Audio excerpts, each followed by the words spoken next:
आज मैं आप लोगों को परफॉर्मेंस अप्रेजल पढ़ाने वाली हूँ। ये नर्सिंग मैनेजमेंट का टॉपिक है जो कि BSc nursing and MSc nursing दोनों के सिलेबस में है। एग्जाम में आने वाला टॉपिक है। You just go through this video once. I hope you will understand after seeing this video. चलिए शुरू करते हैं performance appraisal.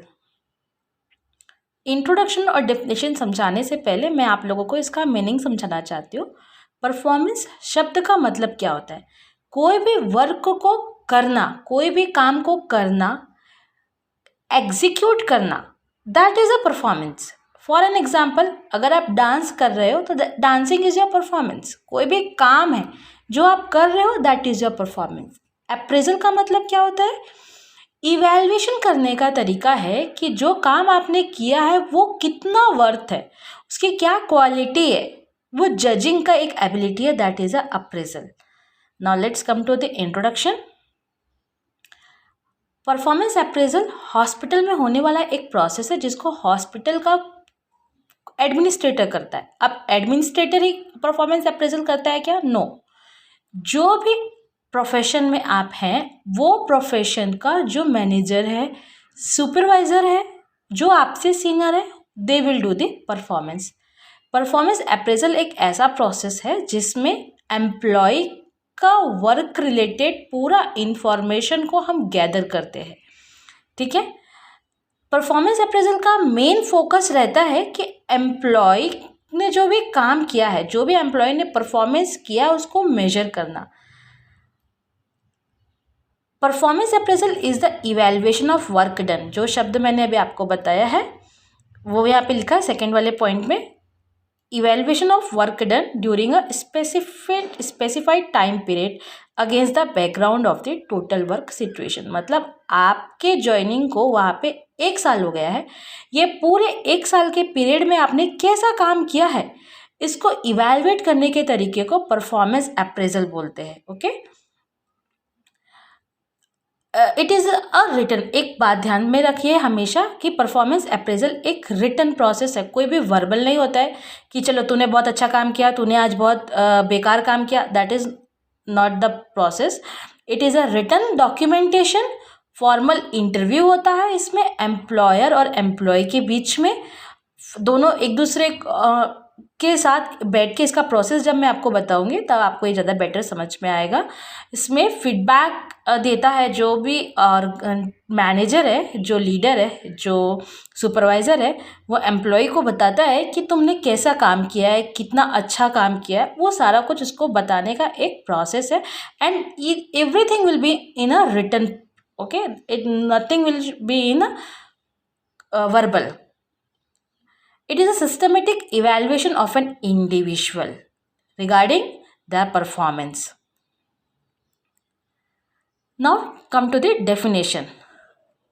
Performance appraisal is the systematic.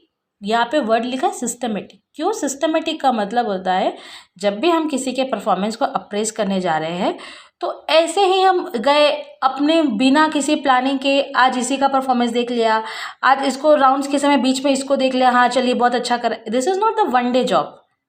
किसी के भी परफॉर्मेंस को अप्रेज करने के लिए आपको सिस्टमेटिक एक सिस्टम डेवलप करना पड़ेगा।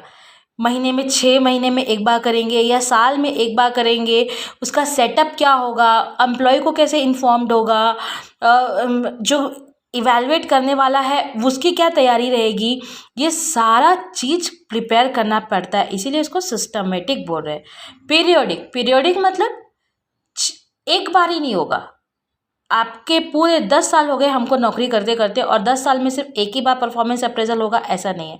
ये पीरियोडिक है, मतलब ऑर्गेनाइजेशन टू ऑर्गेनाइजेशन वेरी करता है। कोई ऑर्गेनाइजेशन हर 6 महीने में एम्प्लॉय के परफॉर्मेंस को रिव्यू करता है, कोई ऑर्गेनाइजेशन साल भर में करता है, बट ईयरली तो होना ही चाहिए। एम्प्लॉय का एक्सीलेंस को वो लोग रेट करते हैं। ठीक है।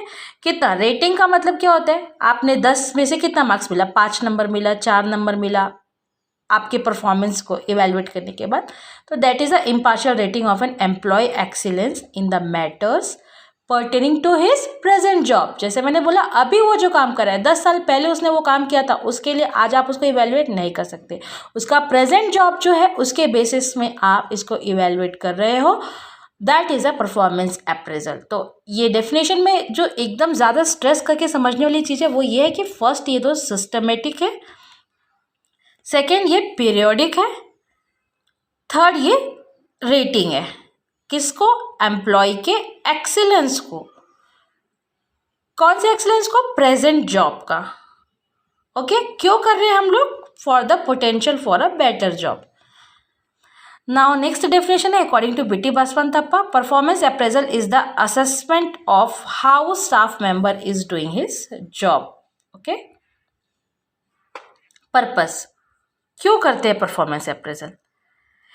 देखो, कोई भी इंडिविजुअल है जो काम करता है, वो हर व्यक्ति ये चाहता है कि मुझे कभी तो ये पता चले कि मैं कैसा काम कर रहा हूँ, मेरे काम करने से ऑर्गेनाइजेशन को फ़ायदा हो रहा है या मेरे काम करने से ऑर्गेनाइजेशन को नुकसान हो रहा है, मेरा इंक्रीमेंट क्यों नहीं हो रहा है, मेरा प्रमोशन क्यों नहीं हो रहा है। हर एम्प्लॉय के दिल में ये क्वेश्चन हमेशा रहता है।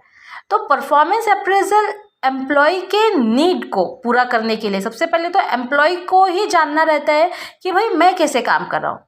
ठीक है, जैसे इसमें यहाँ पे लिखा है every individual wants to know how well he is doing, वो कितना अच्छा कर रहा है ये इसको जानना है। तो ये पहला पर्पस ही हो गया। दूसरा पर्पस हो गया परफॉर्मेंस अप्रेजल मैनेजमेंट को हेल्प करता है डिसीजन लेने के लिए। भाई अगर ऑर्गेनाइजेशन का ये रूल ही रहेगा हर साल हम लोग इंक्रीमेंट करते हैं, तो अगर ऐसा रूल रहेगा तो एम्प्लॉय अच्छे से काम करेगा क्या? जो अच्छे से कर रहा है वो तो करेगा, बट जो लापरवाही से काम कर रहा है उसको क्या लगेगा, मैं काम करूँ चाहे नहीं करूँ, आने वाले साल तो मेरा इंक्रीमेंट होना ही है, एक साल में तो हमारा इंक्रीमेंट होता ही है। अगर ऐसा रहेगा तो वो ऑर्गेनाइजेशन कभी अच्छा वर्क कर पाएगा क्या? नहीं कर पाएगा।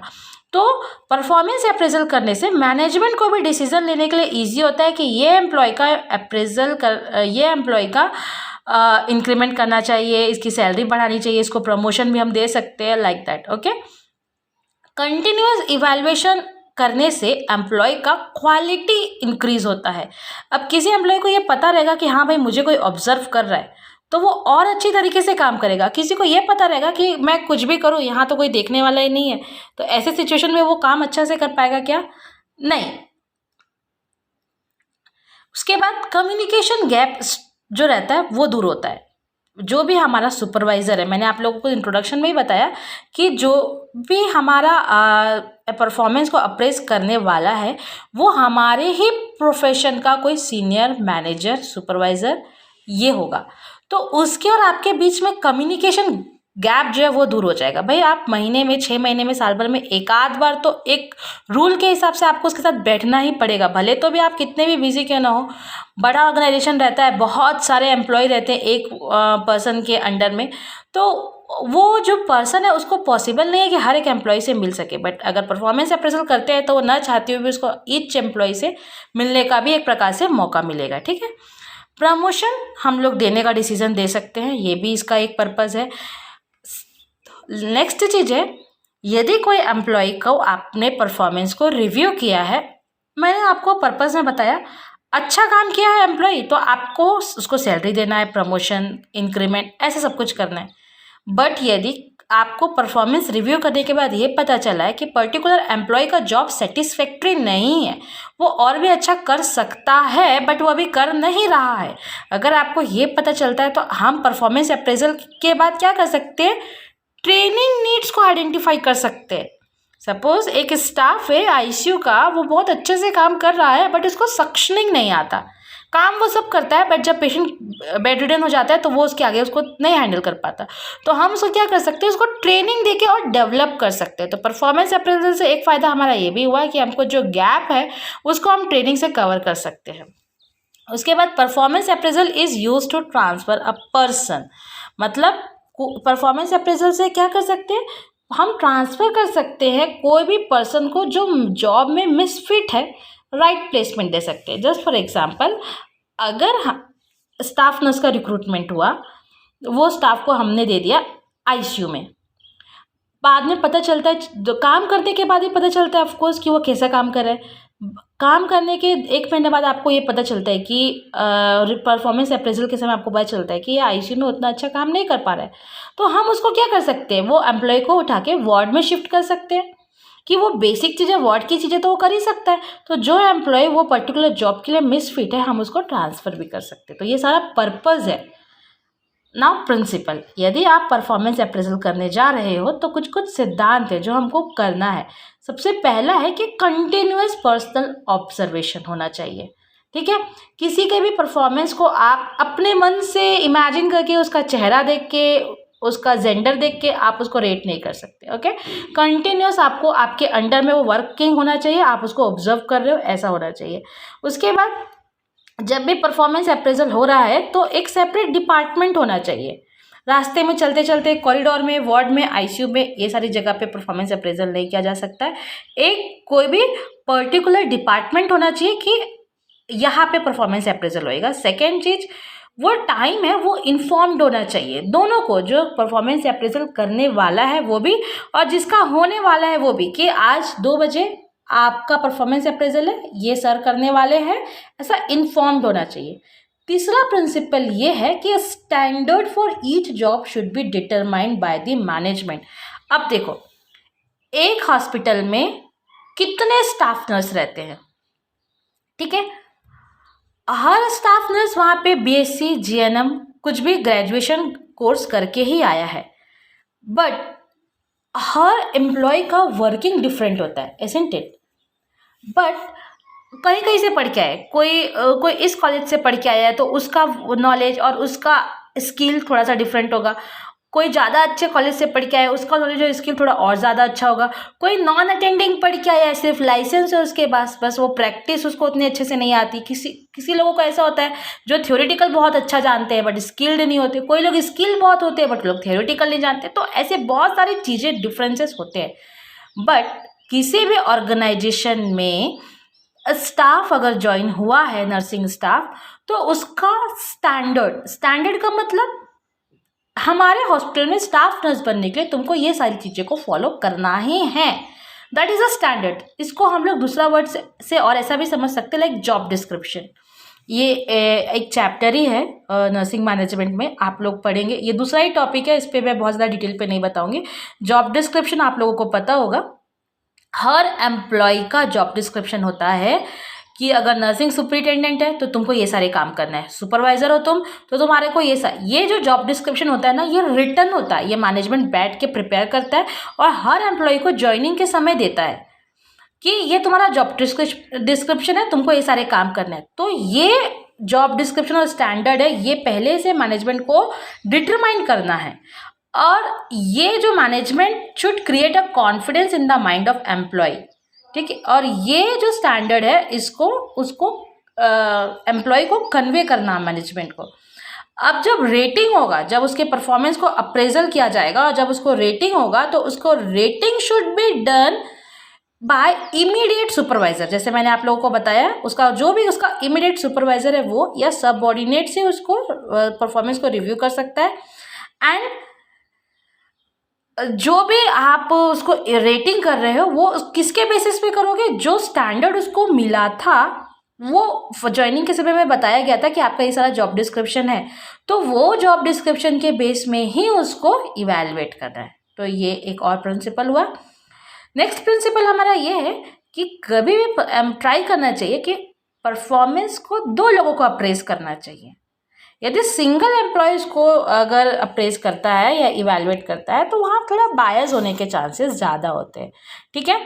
नेक्स्ट और लास्ट प्रिंसिपल हमारा ये है कि बोथ पॉजिटिव और नेगेटिव पॉइंट दोनों बताना है। कोई एम्प्लॉय में बहुत सारे पॉजिटिव पॉइंट है तो पॉजिटिव ही बता रहे, ठीक है, बट यदि उसमें कोई नेगेटिव पॉइंट है तो उसको भी बताना है।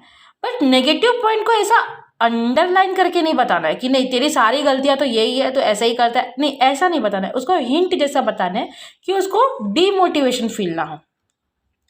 Now come to the aims और ऑब्जेक्टिव। चाहे एम्स बोलो चाहे ऑब्जेक्टिव्स बोलो, दोनों का मतलब सेम होता है। क्यों करते हैं इतना? यहाँ तक जो मैंने समझाया है, आप लोग इसी से गैस कर सकते हैं कि सबसे पहला तो कि भाई एम्प्लॉय को ही फीडबैक मिल जाता है कि तू कैसा काम करता है। सेकेंड ये है कि एम्प्लॉय की ट्रेनिंग नीड्स आइडेंटिफाई होती है। परफॉर्मेंस को अप्रेस करते समय हमको पता चलता है कि इस व्यक्ति को, सो एंड सो पर्सन को ये पता नहीं है, इसको ट्रेनिंग का रिक्वायरमेंट है, लाइक दैट, ओके। थर्ड मैंने ये भी बताया था, पर्पस में हम लोग पढ़े थे कि मैनेजमेंट को डिसीजन लेने के लिए इजी होता है, भाई इसका सैलरी इंक्रीज करना है, प्रमोशन देना है, या कोई डिसिप्लिनरी एक्शन तो नहीं लेना है, ऐसा। ये कम्युनिकेशन फैसिलिटेट करता है, ये भी मैंने बताया था आपको पर्पस में। तो इसका एम ये भी है कि दो लोगों के बीच में कम्युनिकेशन और स्ट्रांग होए। ओके, मैंने स्लाइड्स में देखा है, ये आप लोगों को नोट्स बनाने के लिए इजी होगा। हर पॉइंट को मैं एक्सप्लेन नहीं कर रही हूँ, जो बहुत ज़्यादा ज़रूरी है उसी को मैं बता रही हूँ। अब आप परफॉर्मेंस अप्रेजल करने जा रहे हैं तो उसके टोटल 6 स्टेप है। पहला स्टेप है एस्टैब्लिशिंग परफॉर्मेंस स्टैंडर्ड, जो मैंने अभी जॉब डिस्क्रिप्शन के बारे में बताया था, वो पहले इस्टेब्लिश करना है हर एम्प्लॉय का। तुम्हारे ऑर्गेनाइजेशन में staff nurse, incharges, supervisor, nursing superintendent, assistant nursing superintendent and so on, जितने भी एम्प्लॉय, ये तो मैंने नर्सिंग की हायरार्की बताई, और भी बहुत सारे डिपार्टमेंट होते हैं, ऑपरेशन मैनेजमेंट है, आईसीयू का है, डायलिसिस का है, मतलब जितने भी एम्प्लॉय ऑर्गेनाइजेशन में काम कर रहे हैं सबका जॉब डिस्क्रिप्शन सेट होना चाहिए जो ऑर्गेनाइजेशन बनाता है, पहला।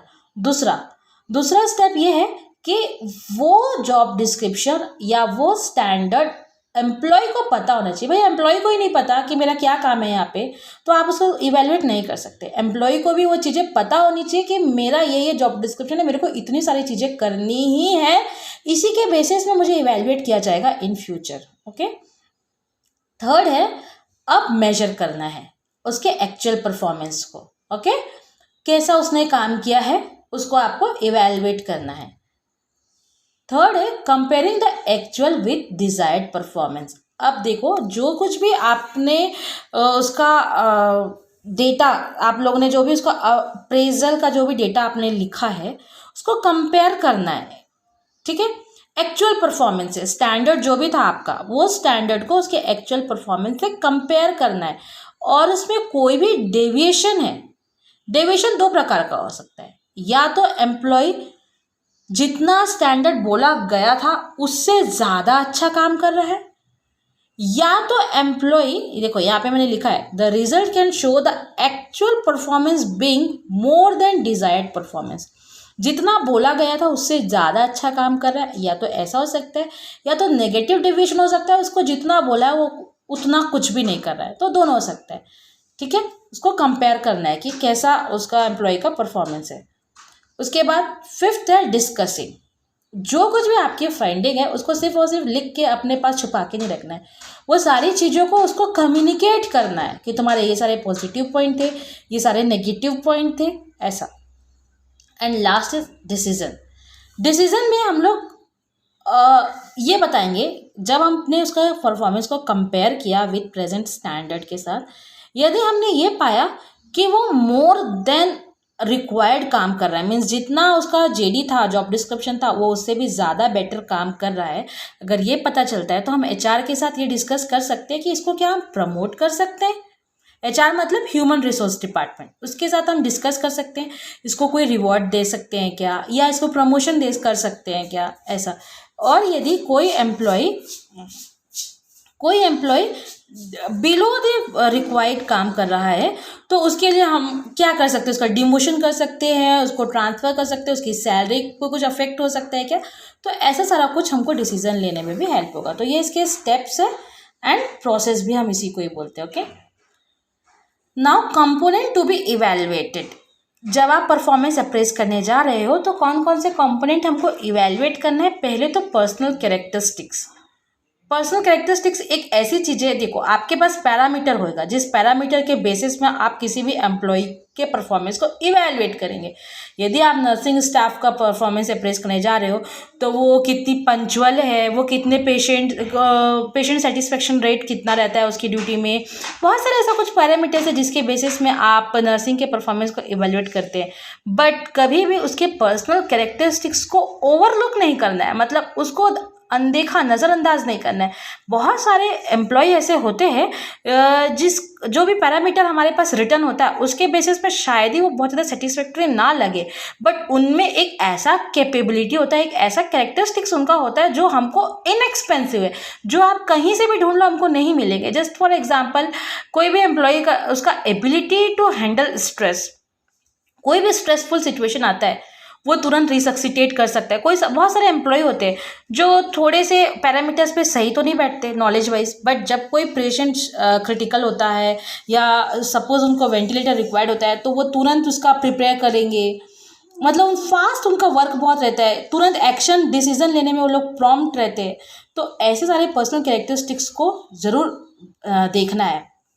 Okay, result oriented system. Result oriented system में एक एग्जांपल जैसे मैंने यहाँ पे लिखा है कि अगर कोई हॉस्पिटल है 35% ऑक्यूपेंसी है और वहाँ इतना कम ऑक्यूपेंसी मीन्स 35% ऑक्यूपेंसी है किसी भी ऑर्गेनाइजेशन का, तो वहाँ के एम्प्लॉय को जब आप अप्रेस कर रहे हो तो आप ये मत देखो कि ऑक्यूपेंसी कम है तो स्टाफ भी कम लगते हैं।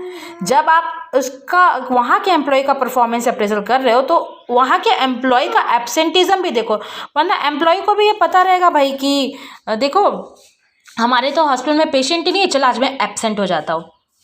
तो इससे क्या होगा, बहुत बड़ा डेंजर सिचुएशन में हम आ सकते हैं। क्या एम्प्लॉय इनडिसिप्लिन होता जाएगा। ऑक्यूपेंसी नहीं है बोल के ऑर्गेनाइजेशन एम्प्लॉय को घर पे थोड़ी बिठाएगा। तो एम्प्लॉय का एब्सेंटिज्म बढ़ रहा है तो हम परफॉर्मेंस अप्रेजल के समय हमको मार्क करना है कि वो इनडिसिप्लिन है, एब्सेंटिज्म उसके ज़्यादा है। उस समय ये नहीं देखता अरे छोड़ो पेशेंट तो नहीं थे तो क्या करेगा, ऐसा नहीं। Okay, next is measuring the actual performance. Actual performance जो है उसको हमको हमेशा ध्यान में रखना है, एक्चुअली वो कैसा काम करते हैं। किसी भी इमेजिनरी या किसी का सुना प्रोसेस में नहीं, हमको खुद से मॉनिटर करना है, थ्रू आउट द ईयर करता है। ओके, स्टेप 4 है कंबाइनिंग डिफरेंट ऑफ क्राइटेरिया। मतलब जो भी क्राइटेरिया आपके पास लिखा हुआ है, हर ऑर्गेनाइजेशन का अपना अपना टूल है, चेकलिस्ट अलग अलग है हर ऑर्गेनाइजेशन का एम्प्लॉय को अप्रेस करने के लिए। तो उसमें जो कुछ भी लिखा होगा, बट आपको बहुत सारे क्राइटेरिया को और भी सोच के उसको ओवरऑल इवैल्यूएट करना है। सिर्फ वो 5-10 पॉइंट के अंदर में आप किसी के भी परफॉर्मेंस को इवैल्यूएट नहीं कर सकते। Okay, now come to the next now let's come to the method of appraisal। Appraisal अब करना कैसे। तो पहला इसका पॉइंट है सेल्फ अप्रेजल। हम सेल्फ अप्रेज करने के लिए हम खुद से ही एम्प्लॉय को चेकलिस्ट दे सकते हैं और बोलेंगे कि आप खुद अपने स्टैंडर्ड के हिसाब से जो आपको जॉब डिस्क्रिप्शन मिला था, आप खुद को कितना सेटिस्फाइड मानते हो, ये आप उसको खुद को अप्रेस करने के लिए बोलेंगे। ये सारे टारगेट को आपने 6 महीने में पूरा किया था क्या।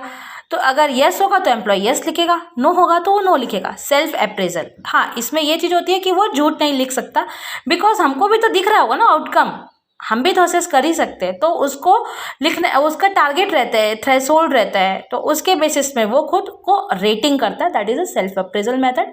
एंड दूसरा मेथड है रेटिंग स्केल, चेकलिस्ट है, ऐसे मेथड है, पीयर रिव्यू है, फीडबैक है एंड एमबीओ है। मैंने अपने एक वीडियो में एमबीओ भी पढ़ाया है, आप वो वीडियो भी देख सकते हैं। मैनेजमेंट बाय ऑब्जेक्टिव क्या होता है, उसके बेसिस में हम कैसे किसी के परफॉर्मेंस को अप्रेस कर सकते हैं। एंड बाकी जो ये रेटिंग स्केल, आपको पता है न्यूमेरिकल रेटिंग दे सकते हैं। 10 में 8 है तुम्हारा, तुमको मार्क्स 10 में 5 है, 10 में 4 है, लाइक दैट। या तो फिर हम लोग क्या एक डिस्क्रिप्टिव रेटिंग हम दे सकते हैं, एवरेज है आपका परफॉर्मेंस, गुड है। ये जो रेटिंग स्केल के टाइप्स है ये भी आप नर्सिंग एजुकेशन सब्जेक्ट में पढ़े होंगे, स्टैंडर्डाइज्ड टेस्ट वाले चैप्टर में, तो आप वहाँ से देख सकते हैं।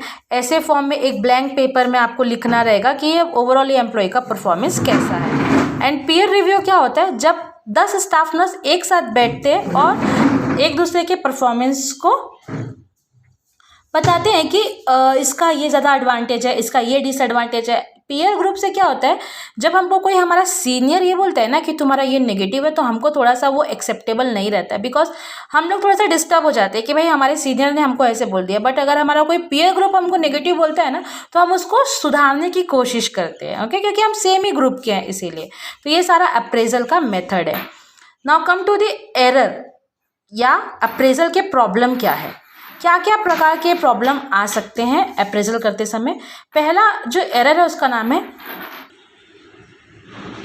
Leniency error. Okay, leniency error क्या होता है, जब जो सुपरवाइज़र है, जो मैनेजर है, वो किसी भी एम्प्लॉय को ओवर रेट कर देता है, मतलब जितना उसको वो डिज़र्व नहीं करता उससे ज़्यादा उसको मार्क्स दे देता है, तो that is a leniency error. ऐसा होता है यूजुअली फेवरेटिज्म के केसेस में। ऐसा देखा जाता है कि ये जो मेरा फेवरेट स्टाफ है उसको मैं ज़्यादा मार्क्स देती हूँ, ऐसा, तो वो लीनियंसी एरर है।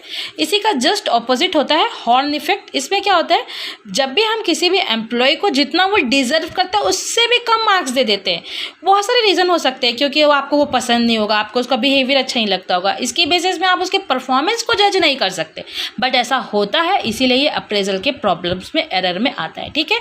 उसके बाद है रीजेंसी एरर। रीजेंसी एरर में क्या होता है, रीजेंसी मतलब करंट में, रिसेंट में क्या सिचुएशन हुआ है।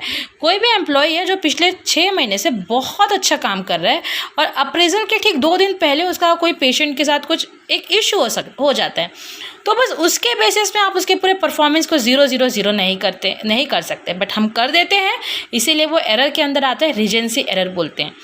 हलो एरर क्या होता है, जब हम परफॉर्मेंस को डिफरेंट डायमेंशन में इवैल्यूएट नहीं कर पाते, ओके, जितने भी पैरामीटर है उन सब पे हम लोग डिफ्रेंशिएट नहीं कर पाते, कैसे इवैल्यूएट करना है, okay, that is a hello error. उसके बाद है सेंट्रल टेंडेंसी एरर, मतलब जिसमें जो परफॉर्मेंस अप्रेज करने वाला जो पर्सन है वो बिना उसको इवैल्यूएट किए सब में मीडियम एवरेज नंबर दे देता है। जैसे कि उसको इतना मन नहीं है इतना एक एक पैरामीटर को चेक करने का, उसके पास उतना मन नहीं, वो क्या करता है ऐसे आँख बंद करके बिना उसे थोड़ा बहुत हाय हेलो बात कर लिया और उसके बाद उसको सब में 10 में से एवरेज नंबर 5 5 5 5 5 5 5 5 ऐसा नंबर दे दिया, तो that is a central tendency error. ऐसा होता है बहुत सारे लोग, क्योंकि वो सुपरवाइज़र के लिए, वो मैनेजर के लिए, वो तुम एक ही एम्प्लॉय नहीं हो ना, उसके लिए तो बहुत सारे एम्प्लॉय है, 400 500 नर्सिंग स्टाफ हो सकते हैं या 100 150 नर्सिंग स्टाफ हो सकते हैं, तो ये एरर होने के भी चांसेस बहुत ज़्यादा है, इसलिए इसको सेंट्रल टेंडेंसी एरर बोलते हैं। उसके बाद सेल्फ एग्रेंटाइजिंग इफेक्ट। ये इफेक्ट क्या होता है, जब जो हमारा मैनेजर है वो हमको ज़्यादा मार्क्स इसलिए देता है ताकि हम उसके फेवरेट बने रहे। वो मैडम थी ना, वो जब इवैल्यूएट करती थी ना तो वो बहुत अच्छा नंबर देती थी, ऐसा बोलते हैं हम लोग। तो ये इस टाइप का एरर है जिसमें हम लोग का मैनेजर जो है वो इसलिए हमको ज़्यादा मार्क्स देता है ताकि मैनेजर को सब पसंद करे, सब एम्प्लॉय उसको बोले कि ये हमारा फेवरेट है, कि भाई ये बहुत अच्छा मार्क्स देता है, ऐसा। उसके बाद जब भी हम परफॉर्मेंस अप्रेजल करने जा रहे हैं तो ये सारे पॉइंट्स हैं जो हमको ध्यान में रखना है। हमेशा इन्फॉर्मेशन को अच्छे से गैदर करना है, जो भी आपका फाइंडिंग्स है उसको रिटर्न में लिखना है, ओके। तो ये सारा पॉइंट्स आप एक बार स्लाइड्स में पढ़ेंगे, जितना मैंने आपको पढ़ाया उसके बेसिस में आपको ये बहुत ईजी वे में समझ में आ जाएगा। एडवांटेज क्या है, प्रमोशन मैंने सबको एक्सप्लेन किया है, कंपनसेशन, एम्प्लॉय के डेवलपमेंट के लिए। ऑफकोर्स अगर आपको पता चलता है कि एम्प्लॉय का परफॉर्मेंस अच्छा नहीं है तो आप उसको ट्रेनिंग दे रहे हो तो उसका डेवलपमेंट ही हो रहा है ना। सिलेक्शन वैलिडेशन, उसका ट्रांसफ़र कर रहे हो आप, इंचार्ज था, आप बहुत अच्छा परफॉर्मेंस लगा तो आप उसको सुपरवाइज़र पोस्ट में प्रमोट कर रहे हो। कम्युनिकेशन स्ट्रॉन्ग करने के लिए, मोटिवेशन क्रिएट करने के लिए। व्हाट इज़ द ऑब्स्टिकल, जो मैंने आप लोगों को बताया एरर, वही एक प्रकार का ऑब्स्टिकल है, ओके। और दूसरा ऑब्स्टिकल ये हो सकता है कि देखो, परफॉर्मेंस को रिव्यू करने के लिए बहुत ज़्यादा स्किल की ज़रूरत होती है, और ये जो सुपरवाइज़र स्किल है ना, ये बहुत सारे लोगों में नहीं रहता है इवैल्यूएट करने का, ओके। दूसरा, ये बहुत ज़्यादा पेपर वर्क रिक्वायर्ड होता है। भाई अगर हॉस्पिटल में 100 स्टाफ होंगे तो 100 स्टाफ का पेपर वर्क करना, तो ये बहुत ज़्यादा टाइम कंज्यूमिंग भी है, ये सारे चैलेंजेस है। लैक ऑफ सपोर्ट रहता है टॉप मैनेजमेंट से। एक्चुअली बहुत सारे टाइम ऐसा होता है कि मैनेजमेंट का भी सपोर्ट नहीं रहता परफॉर्मेंस अप्रेजल करे करके, ओके। कोई भी एक सूटेबल टूल नहीं है, एक फाइनल टूल नहीं है। जैसे कि हम लोग अगर पेन को असेस करते हैं तो हमारे पास वोंग बेकर्स स्केल है, किसी का कॉन्शियस लेवल न्यूरो असेस करते हैं तो ग्लासगो कोमा स्केल है। वैसे परफॉर्मेंस को अप्रेजल करने के लिए कोई एक फाइनल टूल नहीं है, हर ऑर्गेनाइजेशन का वेरी करता है, ओके। तो ये सारे चैलेंजेस है इसके। आई होप कि आपको ये सारा कुछ समझ में आया होगा। Thank you so much.